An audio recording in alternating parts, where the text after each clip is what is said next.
Dobrý deň, volám sa Jozef. Kúpil som si apartmán tu v Bulharsku na Sanipíči. Riešil som to s realitkou, konkrétne s menom Arťom.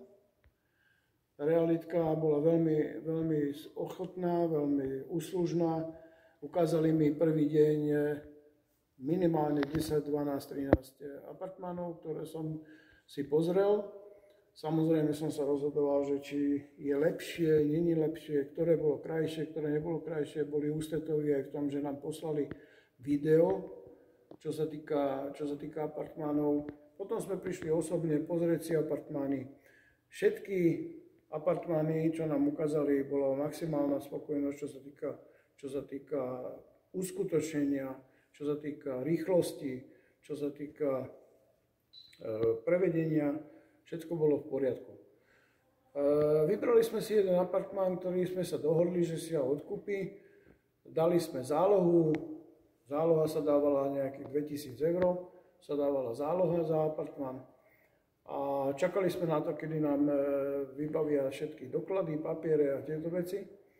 Potom prakticky cez e-mail bola komunikácia, ktorou sme sa dopracovali k tej zmluve a teda oslovili toho majiteľa minulého, potom nás a pripravili všetky doklady.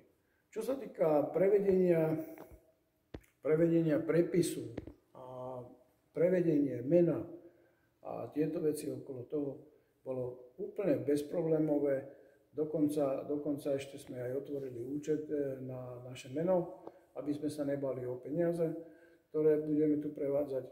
A v jeden deň takmer sa uskutočnil prevod, kde som nemusel skoro vôbec nič robiť, všetko urobili za nás, všetko, akurát sme museli podpísať, notára vybavili prepisy, čo sa týka prepisov elektriny, vody, čo sa týka veškerých povinností, ktoré máte s kúpou a dokonca ešte aj pomohli, čo sa týka zariadením, a prípadne vysvetlili všetky možnosti, všetky poistky, všetky parkovacie miesta a tieto veci, všetko nám pomohli vybaviť.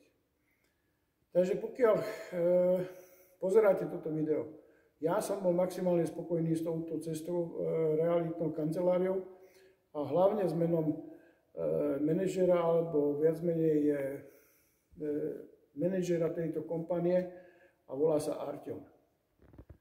Ďakujem za video. Thank you, Joseph. Thank you.